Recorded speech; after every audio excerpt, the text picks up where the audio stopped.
Assalamualaikum warahmatullahi wabarakatuh. Selamat pagi dan salam sejahtera untuk kita semua. Perkenalkan, saya Andi Arianto dengan NRP 230414022. Pada kesempatan kali ini, saya akan mempresentasikan tugas akhir semester saya yang mengambil studi kasus pada salah satu perusahaan, yaitu PT Global Jet Express atau yang lebih dikenal dengan Jet&T Express. Tujuan dari presentasi ini adalah untuk membedah bagaimana sebuah logistik yang pergerakannya 100% didorong oleh teknologi untuk mengelola arsitektur TI-nya. Lanjut, eh, untuk memudahkan pemahaman presentasi ini akan dibagi ke dalam beberapa agenda utama. Kita akan memulainya dari pemahaman mengenai profil organisasi dulu. Nah, seperti yang dapat dilihat pada diagram hierarki di layar, Jet&T Express ini memiliki model bisnis yang unik. Mereka terdesentralisasi secara fisik namun sangat tersentralisasi secara data. Organisasi ini mengelola lebih dari 4.000 drop point dan mengordinasikan lebih dari 30.000 kurir atau sprinter di seluruh Indonesia. Seluruh pergerakan masif ini bertumpu pada satu sistem inti, yaitu E3 system. Jadi infrastruktur pendukungnya sangat kompleks, dimulai dari cloud server, automatic sorting system, dan tingkat gateway. Nah, hal ini menunjukkan bahwa ketersediaan dan kendala sistem TI tidak hanya sekedar fasilitas support bagi Jet&T Express, melainkan sistem TI bisa saja lumpuh, maka logistik juga akan otomatis berhenti. Nah, di sini dari tingginya ketergantungan tersebut, operasional Jet&T Express tidak lepas dari celah kerentanan. Berdasarkan audit yang telah dilakukan, saya mengidentifikasi 10 permasalahan kritis yang dikelompokkan ke dalam 6 pilar utama. Beberapa isu yang paling krusial antara lain: pertama, ketidakmampuan server E3 dalam melakukan auto scaling sehingga kerap terjadi downtime saat peak season seperti Harbolnas. Yang kedua, keterlambatan integrasi API dengan sistem marketplace. Dan yang paling berbahaya yaitu dari sisi keamanannya. Budaya berbagi kata sandi atau password sharing di level drop point demi mempercepat operasional serta ancaman ransomware yang mengintai kelemahan jaringan. Berdasarkan kondisi organisasi yang dianalisis ini, menjadi sangat jelas mengapa kita memerlukan standarisasi tata kelola menggunakan COBIT 2019. Sekarang kita masuk pada analisis domain COBIT yang pertama, yaitu IDM atau Evaluate, Direct, and Monitor. Nah, domain ini berfungsi untuk mengevaluasi arah strategis dan tata kelola di level eksekutif atau Board of Director. Dari evaluasi yang ditampilkan pada layar, blind spot atau titik buta pada proses IDM 03 atau optimalisasi resiko sangat agresif dalam investasi infrastruktur, namun belum mendefinisikan batas toleransi resiko secara eksplisit, terutama terkait kebocoran data pelanggan. Oleh karena itu, rekomendasi strategis saja pada level eksekutif ini adalah pembentukan Enterprise IT Risk Register dan pembuatan Value Realization Dashboard agar manajemen dapat memantau ROI dari infrastruktur TI secara real time dan berbasis resiko. Selanjutnya adalah domain APO. Nah, APO ini atau Align, Plan, dan Organize yang fokus bagaimana organisasi merencanakan arsitektur TI dan menyelesaikan dengan tujuan bisnis. Nah, dari 8 proses APO yang dianalisis, titik terlemah Jet&T Express berada pada APO 07 dan APO 013 terkait manajemen SDM dan juga keamanan. Nah, Ribuan sprinter di lapangan memiliki literasi keamanan digital yang sangat minim. Selain itu, ada ketergantungan ekstrim pada vendor cloud pada APO 10. Nah, untuk mengatasi hal ini, usulan yang saya berikan adalah penerapan zero trust arsitektur atau sistem tidak boleh mempercayai perangkat apapun baik dari luar maupun dalam jaringan. Nah, JNT tanpa verifikasi berlapis, perusahaan juga harus mulai mengadopsi strategi multi cloud atau menghindari single point of failure. Kita lanjut ke domain berikutnya yaitu BAI atau Build, Acquire, dan Implement. Nah, di sini kita membahas siklus hidup pengadaan dan pengembangan sistem. Nah, pada siklus BAI ini, masalah utama sekaligus penyebab kelumpuhan terbesar bagi perusahaan ada pada BAI 04 atau ketersediaan dan kapasitas. Saat ini estimasi kapasitas server E3 masih bersifat statis yang dampaknya berlaku kepada sistem menjadi sering kolaps saat volume transaksi e-commerce melonjak tajam. Dengan demikian, solusi teknis wajib direalisasikan adalah migrasi infrastruktur menuju auto-scaling cloud.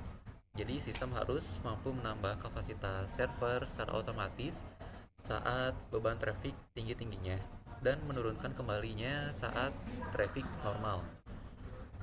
Lanjut, di sini saya akan menjelaskan domain DSS atau Deliver Service Support. Nah, di lapisan ini sangat rentan, terutama di cabang daerah-daerah pelosok yang operasionalnya terhenti karena satu ISP lokal bermasalah. Selain itu, pada DSS 05 juga perihal keamanan endpoint, praktik berbagi password antar karyawan masih menjadi kebiasaan. Untuk itu, rekomendasi saya sangat tegas, JNT harus mewajibkan penggunaan MFA atau Multi-Factor Authentication untuk setiap login sistem operasional. Nah, lanjut, domain terakhir yaitu MIA atau Monitor, Evaluate, dan Assess.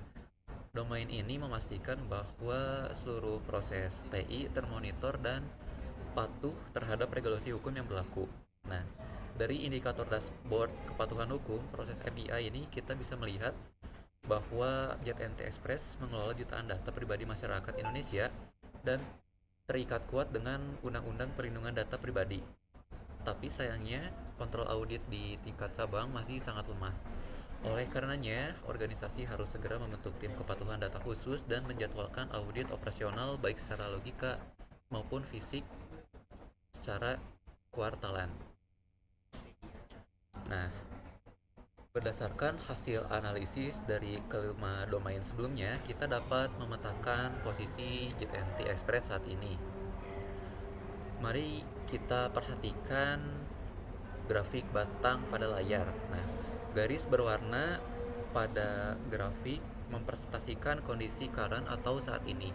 Sedangkan garis cian tebal adalah target yang ingin dicapai. Nah, secara makro, kapabilitas tata kelola TI pada JNT Express saat ini masih berada pada level 2 atau manage. Artinya apa? Aktivitas TI sudah berjalan dan dikelola, namun belum memiliki standar baku yang konsisten di seluruh cabang nasional. Nah, target idealnya untuk skala JNT Express ini setelah mengimplementasikan tata kelola TI harus berada pada level 4 atau predictable. Nah, kesenjangan terbesar terdapat pada proses BAI 04 dan DSS 05 dengan selisih hingga 2 level. Jika gap ini tidak segera ditutupi, perusahaan akan terus mengalami kerugian finansial akibat operasional yang terputus. Nah, strategi untuk peningkatan level dari domain tersebut adalah dengan mendisiplinkan SOP dan merombak infrastruktur inti seperti yang telah dibahas pada domain sebelumnya. Nah, untuk menutupi gap tersebut, perubahan tidak bisa dilakukan secara instan. Saya telah menyusun roadmap implementasi strategis untuk durasi 3 tahun ke depan. Nah, tujuan dari roadmap ini memastikan transformasi berjalan bertahap tanpa mengganggu operasional. Tujuan dari roadmap ini adalah memastikan transformasi berjalan bertahap tanpa mengganggu operasional logistik harian. Di tahun pertama, fokus pada fondasi. Kita harus merapikan SOP, KPI, dan kebijakan privasi terlebih dahulu. Di tahun kedua adalah fase eksekusi. Jadi di sini mulai implementasi dari auto scaling cloud dan autentikasi MFA. Dan di tahun ketiga adalah fase kepatuhan dan optimalisasi, di mana organisasi akan menerapkan rute logistik dan simulasi disaster recovery. Nah, jika roadmap ini dijalankan secara konsisten, JTNT akan memiliki infrastruktur yang sangat elastis dan tahan terhadap guncangan pasar. Nah, selanjutnya kita menganalisis probabilitas dan dampak kegagalan melalui IT risk matrix. Nah, saran baca matrix heatmap ini adalah semakin letak resikonya berada di kuadran merah, maka dampaknya semakin ekstrim dan probabilitasnya semakin sering terjadi. Dari 15 resiko yang diidentifikasi, perhatian utama kita tertuju pada titik area merah kritis. Nah, resiko nomor satu yaitu downtime server saat Harbolnas yang berkaitan dengan domain BAI 04, dan resiko nomor 3 yaitu kebocoran privasi akibat password sharing yang berkaitan dengan DSS 05. Nah, mitigasinya gimana? Saya mengusulkan yaitu menerapkan arsitektur zero trust, integrasi web application firewall, dan audit yang ketat. Nah, mitigasi ini secara langsung didesain untuk menarik risiko dari kuadran merah turun ke kuadran hijau atau kuning. Nah, berdasarkan seluruh analisis yang telah dipaparkan sebelumnya, saya merangkum bahwa 15 taktik operasional ke dalam strategic priority framework ini. Jadi dibagi berdasarkan tingkat urgensinya. Pada jangka pendek atau 0 sampai 1 tahun, rekomendasinya bersifat reaktif, seperti pencabutan hak akses berlebih pada sistem dan pengesahan SOP. Lalu pada jangka menengah